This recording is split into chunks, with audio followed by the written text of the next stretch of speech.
Well, good evening. My name is Charles Felix, and you're tuning into the South Florida Hospital News and Healthcare Association legal webinar series. And tonight, presented by Ben Mirza from the Mirza Healthcare Law Group. And tonight's topic, before I turn it over to Ben, is going to be how experienced physicians protect their assets. A very important topic in today's world. And Ben, I'm going to turn it over to you, and it's all yours. Ben Mirza. Hi, good evening. I'm Ben Mirza, and let me start the presentation over here. Screen two. All right. So thank you, Charles, for hosting the seminar. Thank you, BCMA, for actually getting the word out. We actually have a fair amount of people that signed up for this. We'll talk about attendance a little later, but a lot of people did sign up for this. So today's topic is how experienced physicians protect their assets.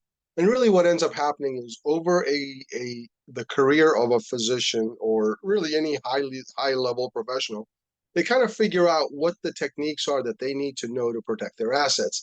And we're going to be talking about those techniques and hopefully give you a short summary of it today, so you can start looking out for those things as you move forward in life and kind of plan your own out. So just before I begin, a little bit about myself. I happen to be a attorney. I have several degrees. One is actually a bachelor's in accounting. Another one is obviously a Juris Doctor degree. I also have a LLM in taxation, which helps me understand and do in my corporate transactions that I do, like the mergers and acquisitions. And then I also have a master's of public health from Yale, and that helps me. It's kind of a stacked skill set if you think about it. Having a public health degree really helps you understand the lay of the land and which way the industry is headed. And I think all of those are really essential to lawyering in this space. If you look around, majority of the folks out there, majority of the lawyers, they will get their bachelor's in some sort of a criminal justice or psychology or English, something like that. I, however, was not as fortunate as most of those. I had to work the first day I came out of college, and by getting an accounting degree, I knew I could. Whereas if I had gotten an English degree, I'm not so sure. But anyway, with that said, I think it's a stacked skill set, and that's always been my attempt to kind of make the most of any learning experience I ever have. I've worked for large places and small places. Currently, I have my own practice, and it's a small practice catering towards small size groups. I have companies that are worth as little as $2 or $3 million, and I have companies that are worth about as much as $150 million. But my average sort of a client is probably worth somewhere between $5 and $20 million is the kind of client I typically get. And so when I speak about wealth protection tonight, it's going to be from that perspective of how do I help somebody with like a small amount of fortune protect it. All right, so when physicians look at protecting their assets, they really have three things that they're looking at. One is patients who are a potential threat to them. Another one could be a spouse. If a spouse or a new marriage and difficulties in marriage, they all pose a threat to a person's wealth. A kid and a car. Handing a kid a car can be threatening to the wealth of the individual, because you're handing them an asset where they can actually hurt someone, or cause damage. And so usually the parents are the ones that own that car, and therefore they could be responsible for that. So if you look at it from that perspective, getting sued by patients, having a potential spouse that can turn on the other, meaning like in a divorce, or having a kid with a car, it poses different kinds of threats, and you have to look at it in different ways. So anyway, so tonight's seminar is really only for informational purposes only. It's not intended to be legal advice. but it is my understanding of the lay of the land and how it works, and I'm trying to just share that with you, so we are all, so you get a little bit more attuned as to what you need to do. And should you ever need somebody, and for asset protection purposes, you're welcome to call me. I'm happy to help you, help walk you through it. This is an open and live forum, so it is being recorded. If you do have questions, please ask them now as we're going through it. I really enjoy the seminar a lot more if you do ask me questions along the way. However, if you're shy about asking them while it's being recorded, in the end, we will have an opportunity to turn off the cameras and you can ask your question then, if it happens to be of a semi-private nature. If it's totally private, just call me and we'll talk.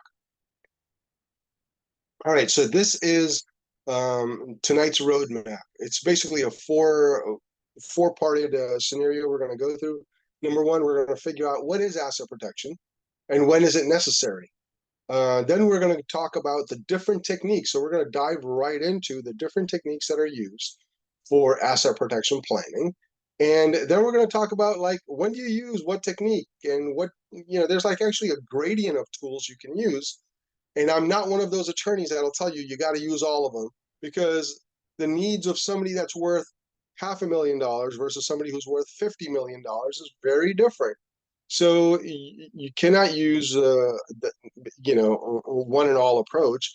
It's got to be in like a gradient form, and I think that's what kind of makes me unique, in a sense that I look at things in a very stratified manner, probably because of my accounting background. So, and then in the end, if we have time, we'll get to talk about whether to insure or to self-insure. And you'll have, again, more time to ask questions when we turn off the camera. All right, so let's talk about twig houses and brick houses, bikes versus cars. Not everybody owns the same kind of house. Some of us have a whole lot of money, and some of us have no money. So you really have to kind of think about what are the assets you're trying to protect? Meaning, is it something as low valued as like a bicycle, or is it something as highly valued as a highly valuable cars? As you know, cars can also be worth, not only several $100,000, but a lot higher than that, even possible. So we're going to approach this from that perspective. So what level of asset protection is needed? Normal net worth individual use simple tools. So I'm going to walk you through those simple tools so you can figure out where you are right now and what you want to use. And then we'll talk about what high net worth individuals use, which are more complex tools that they use. And they use them in almost like a layering fashion. They use a tool on top of a tool on top of a tool, and that's how they protect themselves. And then the other thing is, we're going to walk through the gradient of how wealthy is wealthy, and when do you apply what level of tools, the simple or the complex. Some people might say, I've got $2 million and therefore I need to step into the complex layering of tools because their risk factors are a lot higher. Normally, $2 million is not enough to get into that complex layering of tools. But you've got to start working with the simple tools if you've got $2 million worth of net worth under your belt. Now, $5 million, I think you start to actually are going up that ladder, and you got to start considering mixing and matching the different asset protection tools that are out there. So what is asset protection, and why is it necessary? Well, what is asset protection? It's actually a strategy to guard your wealth. It is not about concealment. It's not about hiding. It's not about, transferring your assets in the dark of the night. And it's not about tax evasion. Although we'll talk about things that help you avoid and do certain things, but that is not really the purpose here. Now, keep in mind, your license is probably, if you're a physician, your license is probably one of the most important possessions you have. Just like my law license is one of the most important possessions I have. So just know that there is something what's called a Fraudulent Transfers Act in Florida. It's this chapter here, which are Florida Statute 726.105 and 106. It basically talks about what is a fraudulent transfer and what's not a fraudulent transfer. So if a transfer happens before a debt takes place, it's not considered a fraudulent transfer. And it must not be a concealment or hiding of the assets or tax evasion or bankruptcy filed merely to just, evade incoming things while you're hiding your assets in other places. Now, the other thing is that the Florida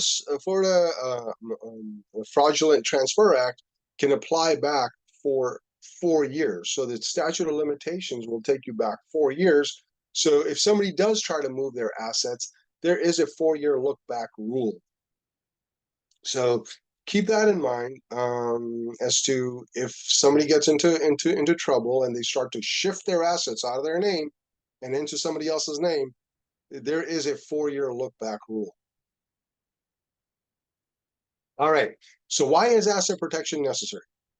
Like I touched upon earlier, there could be a spouse, there could be a divorce, sort of a situation. And what can you do about that, right? You could have vehicles. You want to maybe make sure that whatever happens in the vehicle stays with the vehicle and not doesn't attach to you.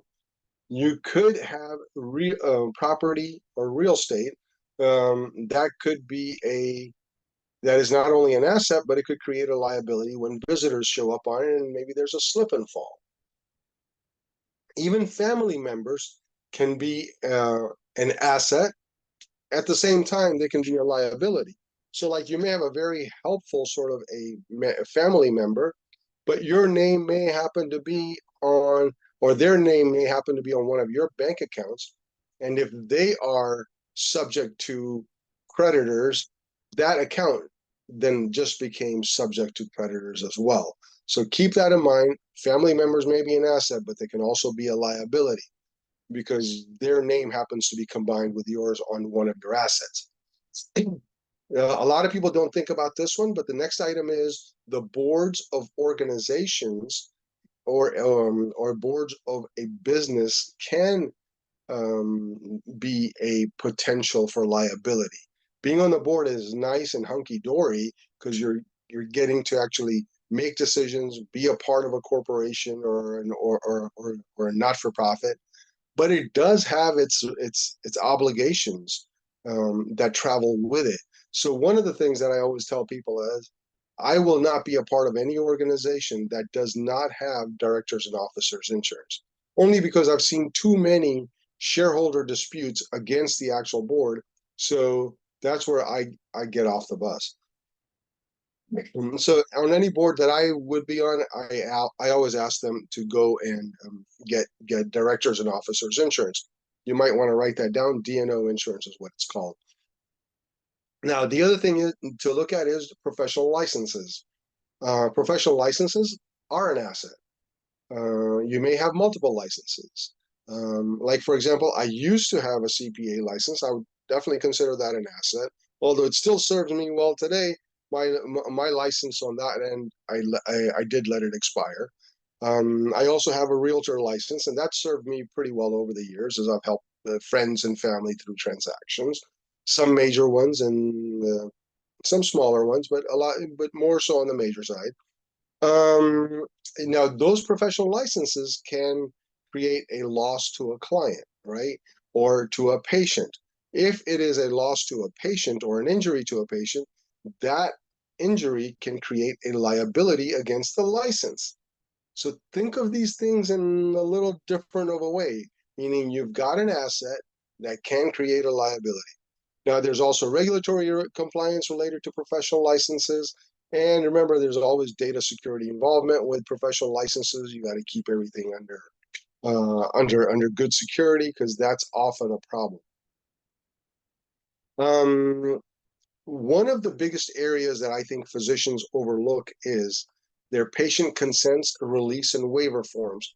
I think those go a long ways, and they've got to really take a close look at them, take a look at the process, at the timing of when those patient consent forms are being signed. It makes a difference in the way the process flows out, and it also matters what is written inside those consents. You may want to review them yourselves. You may want to have your consultants review them or your attorney review them. But patient consents, release, and waiver forms are important. Now, they become especially important when there is a performing of a procedure, which is usually of high risk. So uh, all assets do have the other dark side to it, and you just got to be aware of that. Now, let's talk about asset protection techniques. This is where we actually start to get into the tools you will need to understand going forward in life, because you're going to have to implement them in your life.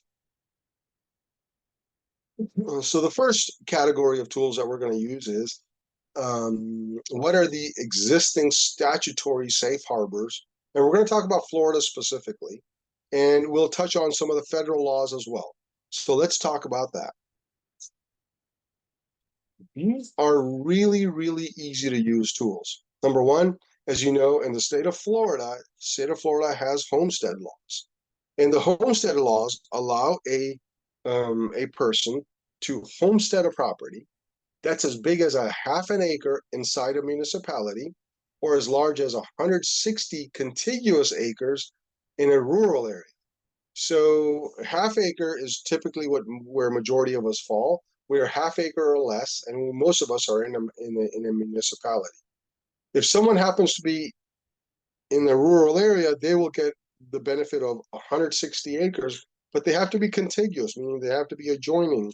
You can't have like 40 acres here and 120 acres there, separated by something in the middle. It's only contiguous land that matters.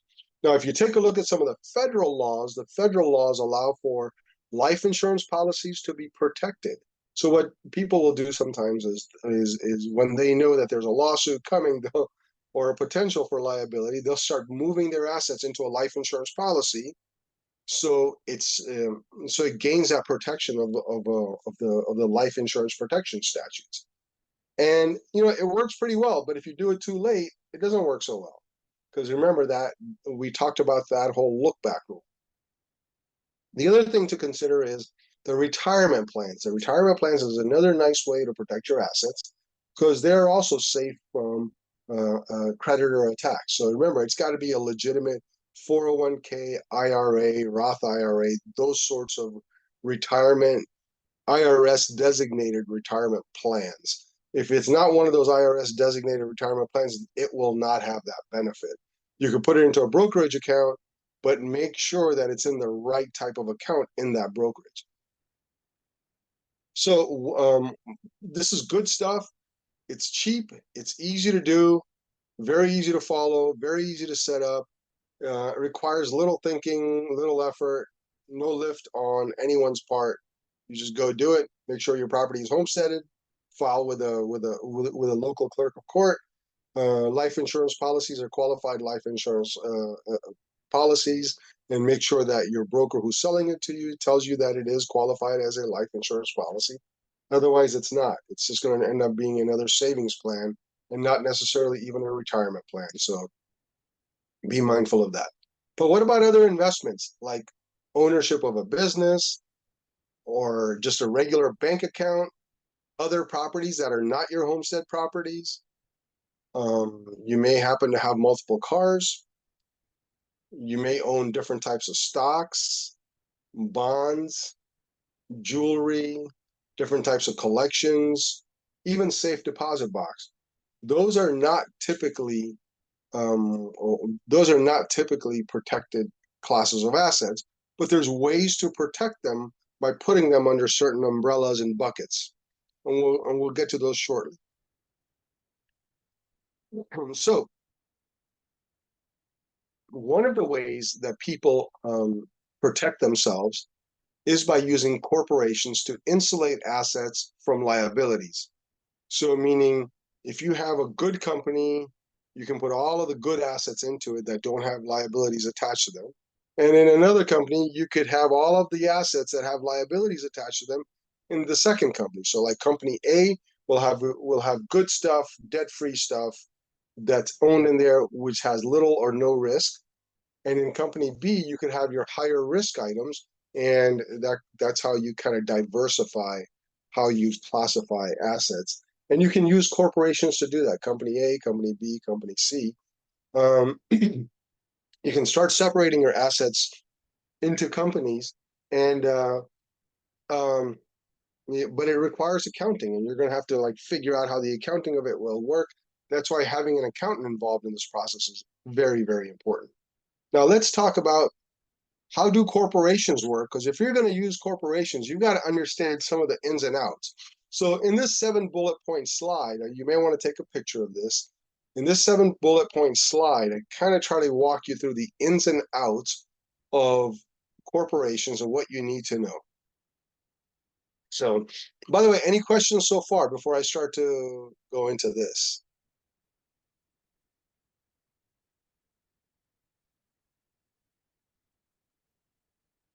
Okay.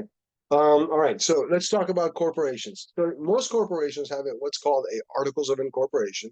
It's really simple. It's really easy to do. All you have to do is in Florida, all you do is go to sunbiz.org, and you can go and get your corporation set up like tonight.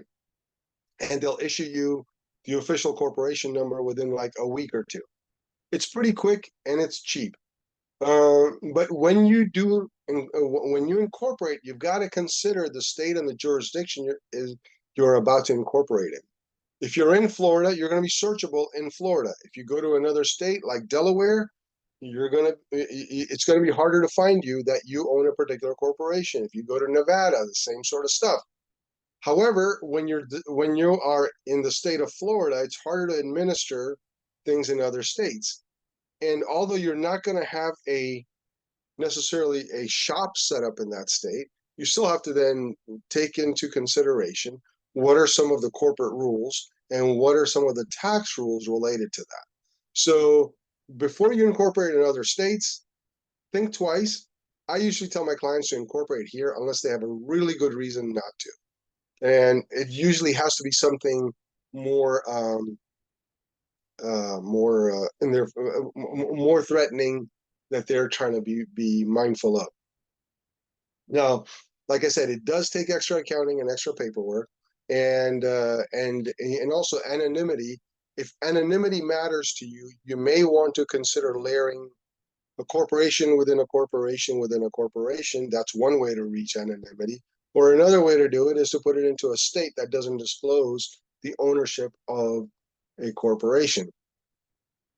Like I believe Delaware has some interesting rules out there, which is also why you see so many corporations going there, because number one, it has very relaxed rules for corporations and how they operate. The state of Florida's got pretty relaxed rules as well, but they're obviously not as relaxed as Delaware. Now, keep in mind, if you have an LLC or a corporation, you're going to need either an operating agreement or bylaws. If it's one shareholder that owns a corporation, these operating agreements and bylaws are really just a matter of administrative record keeping, and they don't really mean a whole lot if it's only got one shareholder. But as soon as you introduce 2 shareholders or more, then it starts to get more complex. And what I mean by that is if you have a minority owner, majority owner, a partner that's putting in their sweat equity versus contributing actual monies, how does that all take place and who has what rights? And that's going to be spelled out in the operating agreement and the bylaws. Typically people think of companies as having one single class of stock. And when it's only one single class of stock, there is no difference between one shareholder and another shareholder. It's the same type of stock. And they both get to vote in whatever provisions are allowed under the bylaws or the operating agreement. However, if you have a more complex structure where you've got, let's say, employees that you want to incentivize, or you have founders whose rights you want to preserve, or you want to differentiate between normal voting stock and a non-voting stock, there are ways to do that. And you can do that through creating different classes of stock. Typically, they're called like A, B, C, D, E, and F. So like a lot of times, when I see class F, it's usually referring to like a founder stock, and they usually have like some sort of superpower for controlling the corporation. And then there's also like the employee incentive stocks. They are the non-voting ones. They just are essentially profit sharing stocks. Same way for the normal voting and the non-voting stock. So there's different classifications of stock. You can actually use them to incentivize different people to behave differently. And you do that through the multiple classes of stock. Now, this is a much more intricate conversation if you're going through a real scenario, but that's the way to look at it. You can have more than one class of stock. Next, let's talk about contributions. Sometimes you have shareholders that contribute money to the company. When they contribute money to the company for a startup or even for ongoing operations, in what form is that company getting the money? Is it going in the form of a loan to be paid back to the person that put it into the company, or is it coming in the form of capital? Now remember, if it goes in the form of a loan, the person who loaned the money becomes a creditor to the company.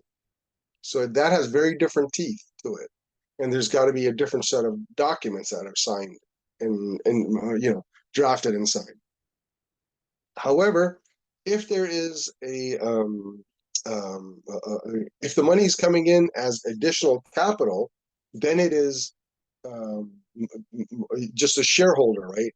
A shareholder has all rights and obligations as a shareholder to really gain in the benefits of the corporation. So it's a little different than being a creditor. Creditor only gets the benefit of the loan. A shareholder gets the benefit of the stock ownership. So if the company is highly profitable tomorrow, owning that stock will make a big difference. Now let's talk about part six here, which is sweat equity. It can be a form of contribution between the partners, but you have to always think about how you exit.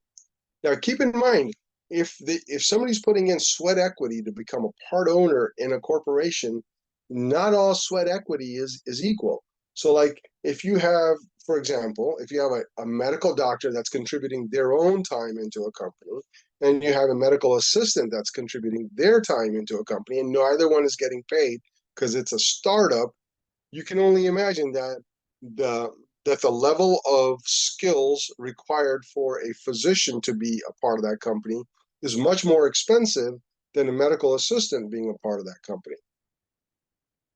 So what sweat equity does is you have to somehow make sure that the imbalance of compensation in the outside market is reflected in the sweat equity that the person gets. So like, for example, if there is a high level professional that is needed in the business and a low level skilled person, you might want to make the ratio like 1-3 or 1-4 or 1-10. I don't know what that ratio looks like because it's going to depend on your set of circumstances, but it's something like that. You've got to take a look at the skill set that's required to be in that position. The other thing is, let's say you have a company that's not medical related. Just because somebody happens to be a medical doctor and be a part of that company doesn't necessarily mean that their sweat equity is worth more. You might have it whereas the accountant is worth more than the physician is in a non-healthcare entity. So keep that in mind. Sweat equity will change, and the value of the sweat will also change depending on the environment that the company is in. Now, the one thing that to keep in mind is, how do you exit out of a company? What if one of the partners wants to buy another partner out? What are their rights? So you got to think through that and make sure that it's a part of your operating agreement. As I learned a long time ago from my one of my original CPA bosses, he used to always tell me, make sure you know how to get out of a deal before you actually strike the deal. So meaning you can negotiate any terms you want, but if you don't have the right exit clauses, you will never be able to renegotiate the terms within that deal. So you got to have an exit strategy in mind. You got to know that that strategy is in the language of those agreements. Very important. By the way, have you ever thought about why Why do physicians get outgunned by business people? It's because they think through these things. They think through these scenarios and they come up with the right solution for what they want. You find it a lot more common that business people will reach out to attorneys and hire the attorneys to help them gain that level of knowledge and edge. And it's a lot less often that you see physicians doing the same thing. So how do physicians get outgunned? I think it's by getting lawyered. That the business guys get out lawyer the physicians. That's the only way to do it, because physicians generally have a higher IQ than most anybody in the room, and you would think that they'd be way ahead of the competition, but you got to think about these sorts of things, and that's what's going to help through it. If you're going to set up multiple companies, make sure that you set up intercompany contracts so it manages the money that's going back and forth and actually separates the companies into different buckets, and that each bucket has its own bank account, meaning each corporation should have its own separate bank account. Otherwise, if you intertwine them, you lose what's called a corporate veil. There's an imaginary corporate veil between two entities, between an entity and its shareholder. If you start to intertwine those things, it loses its corporate veil and the corporate protections that are allowed under the statute. So, what are your options if you want to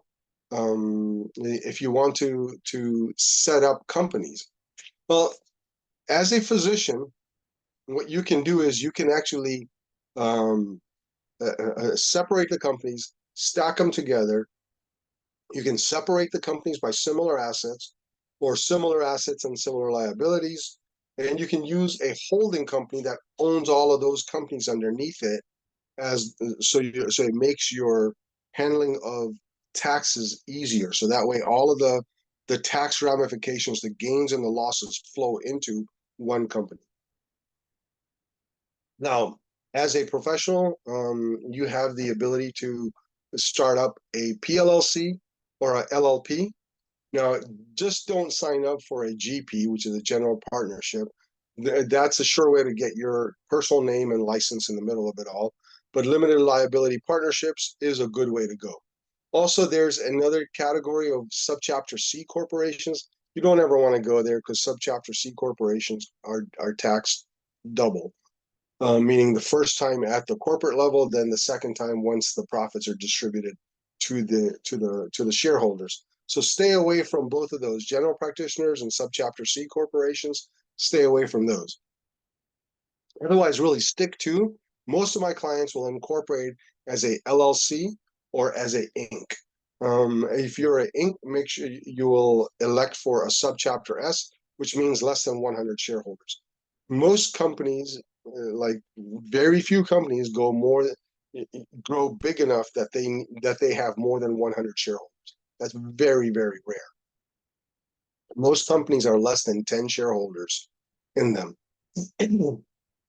At least the ones that I deal with, the ones that I counsel for. They're usually smaller companies, and it's rare to find somebody that has more than 100 shareholders.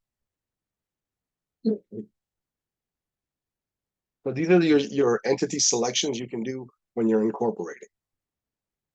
Now let's talk about what are some of the other tools that are not corporations that you can use for asset protection. Well, people use trusts, and trusts, you've probably heard of like wills and trusts. So if you create a trust, you can put assets in it, and those trusts are usually used to convey those assets to a close relative, a family member, or someone that you intended to give the benefit to.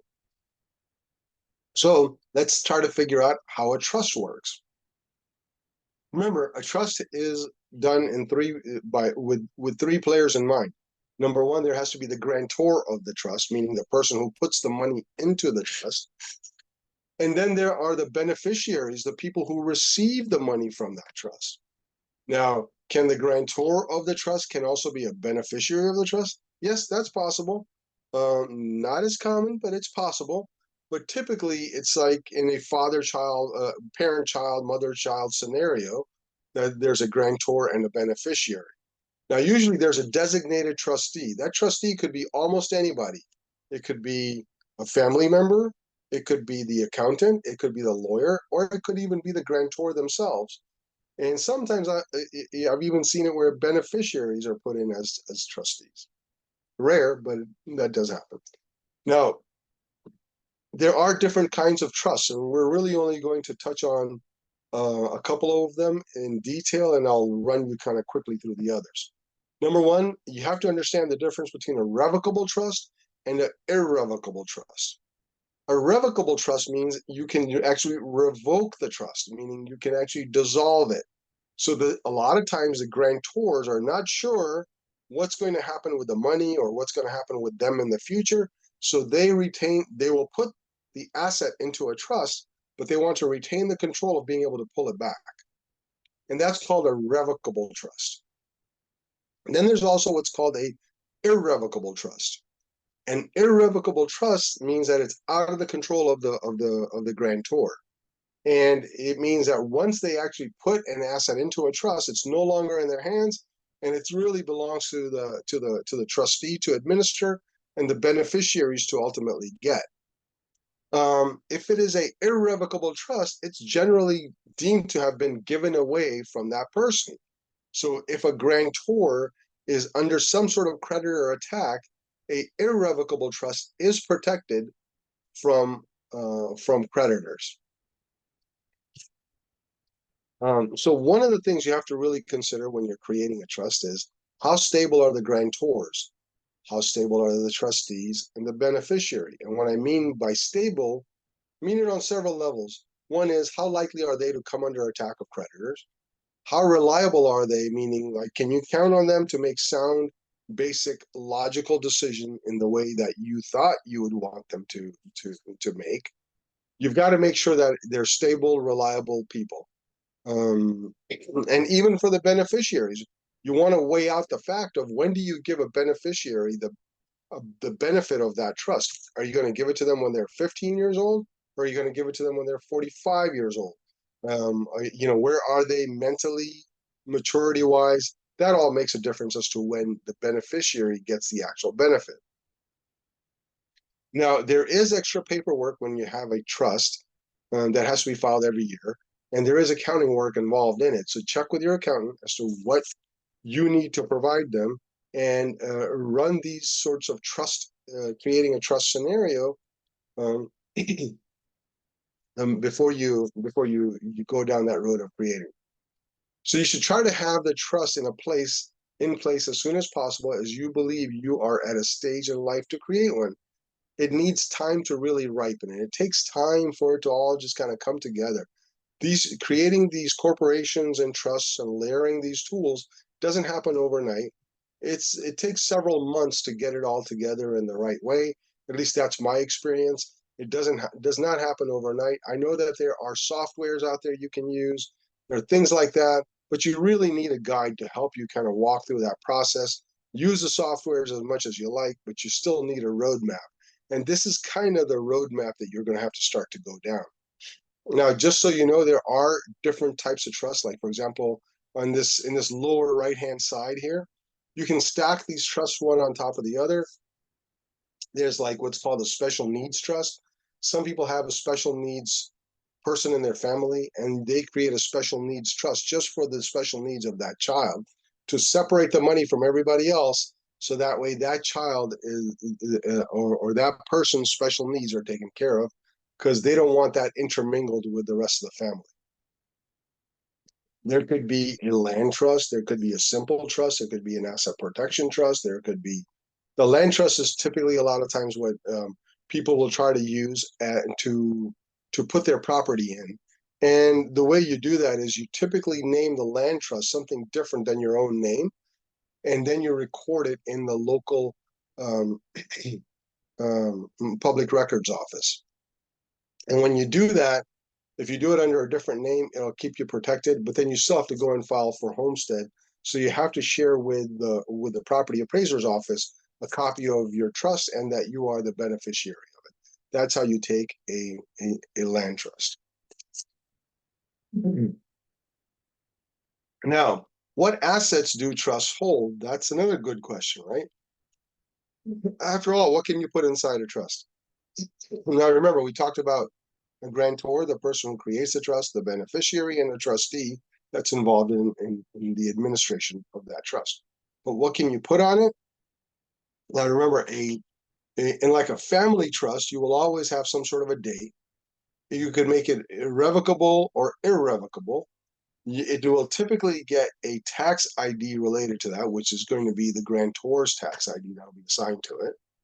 And then what will happen is you can put it into it like household accounts, household goods, personal property, contingent beneficiaries, and your retirement accounts, business interests, and personal residences. So you could put just a lot of different really good sorts of assets into this into a trust. There's really no limit to it that I can think of off the top of my head. But yeah, so the trusts are easy.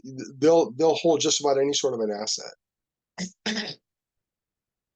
Now, let's talk about what kinds of tools do high net worth individuals and low net worth individuals use. So we're going to talk about 5 easy ways and 5 complex ways, and this is really where you want to maybe take pictures of the slides that are about to come up. So, like I mentioned earlier, let's talk about low net worth individual, meaning like normal people, like perhaps most of us in this place. What sorts of tools can they use? Well, number one, you can use a Florida homestead statute to preserve your house.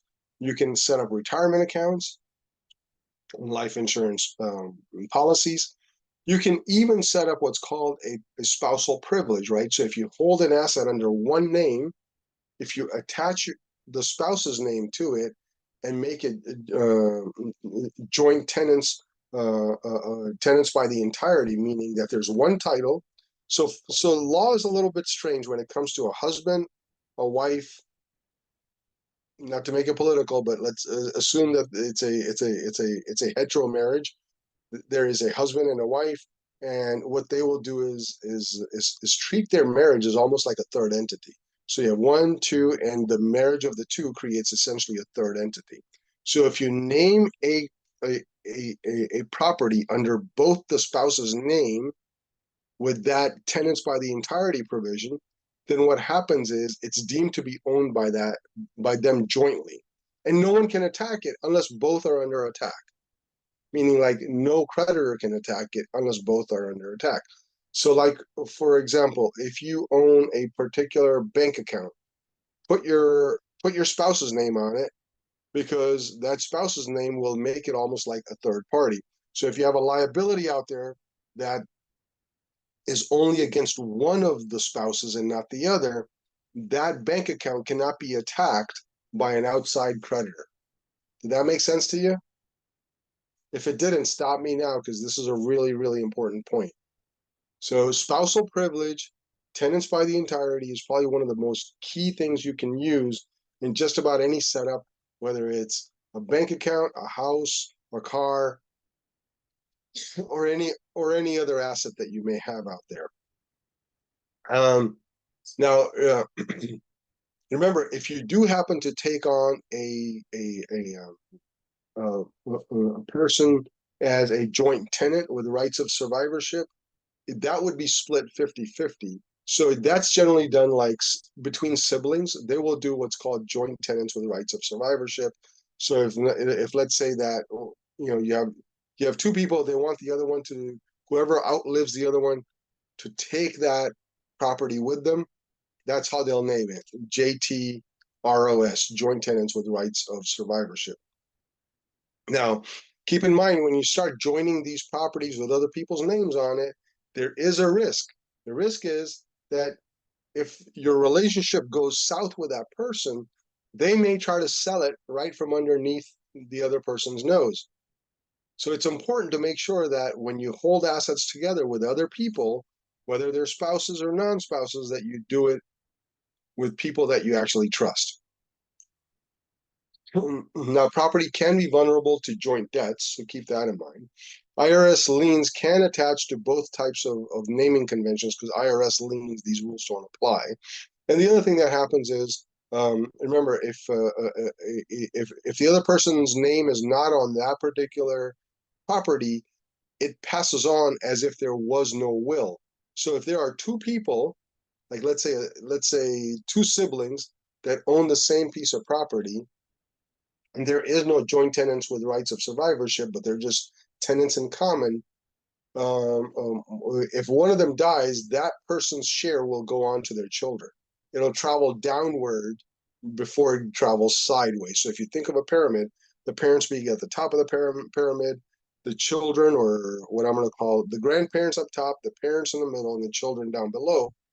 The flow of property and how it's transferred when somebody dies is it actually travels downward first, then back up to the same level as that person, then sideways, sorry, up to the parents first, second, and then sideways. So it's down and up and then sideways.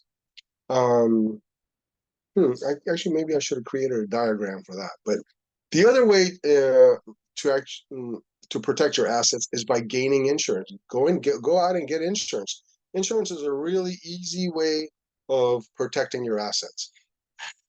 So you might have, let's say, automobile liability. You might want to go out and get excess liability. So in case if you happen to get into a car accident that is higher than your limits in that auto accident, then your excess liability insurance will kick in. So insurance is a good, cheap way to do it. Now, also keep in mind, you can go bare when it comes to your professional medical malpractice insurance, and you can save thousands a year by doing that. And for some of you, it's major, and for others of you, it's not so major. But there is a downside to it too. And the downside to it we'll get into in just a few minutes. We have about 8 minutes left, so I'm going to speed this up pretty quickly. High net worth individuals, what do? Well, they actually try to hide the name, and they try to change the name out of the assets out of their name. They can do it in the form of land trusts or corporations, or just different kinds of trusts and corporations. Now, also remember, high net worth individuals will also go out and get prenups from their spouses before they get married. Now, prenups are important, especially among marriages where one spouse is likely to earn more or get more in inheritance or some sort of a windfall of monies. If the other spouse is more likely to be a liability and problematic, prenups is a really good way to do that. You could even set up a prenup where it actually only is a prenup that is in place, like let's say for the first 5 years of the marriage or 10 years of the marriage, and then it just self dissolves. You can actually have provisions like that. So if you're really wondering if your spouse is going to stick it out with you, you could put that in there. And if it's 5 years, they know that they only have to cut 5 years through it to actually pick up the assets that belong to their spouse. If it's 10 years, they know it's a lot longer, and they may or they may not. So keep those kinds of things in mind. Remember, you can also take assets and you can layer them with debt. So like, for example, you may own a perfectly good business and you can actually loan it with some kind of a debt so that you're owed money back. So you actually try to zero out the equity value of that asset. Now you do that through multiple companies. You create holding companies, you create operating companies, and you can create some really interesting scenarios. Time staking takes a while to do them. They're expensive, not easy to do, but it's done, and I've seen it done, and I've done it for people. Now you can also add like poison pills, what they call poison pills, to the operating agreement. Whereas if someone becomes under attack, or the ownership of that company is under attack by an outside third party, that the person automatically loses their right of ownership. And that's kind of like a poison pill in how it works. And there's multiple ways to actually develop a poison pill, and there's different examples of it. You can layer the trust. And the other thing, last but not least, you can actually move the assets to a different country. Some people actually do that. There are certain places that are known as safe harbors from outside, from let's say U.S. creditors. There's like St. Kitts Islands, there's Nevis, there's the Cook Islands, and a few other places. If you need something like that, you're in a very complex scenario. You're gonna need some serious team of professionals on your side. So practice note: keep accounting separated for each corporation and each trust. Make sure you add the filing and the bookkeeping expense in mind. That if you do, the more of these layers you create, and make sure that you don't mingle up the assets so that the corporate veil is pierced. Now, here is a flowchart example of different kinds of trusts you can build, the private companies you can create, trust A, B, C, different kinds of things that it does. And so like trust A can protect trust B, trust C can protect protector of B. There's different ways of mixing and matching these things. With that said, I think I'm going to stop here in case if anybody has any questions.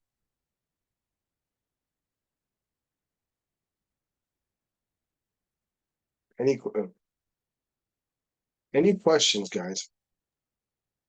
If you're looking to do asset protection planning, these are the basic steps you need to take. First is you got to create a list of what are your risks, meaning like patients, kids, spouses, friends, family members, blah, blah, blah.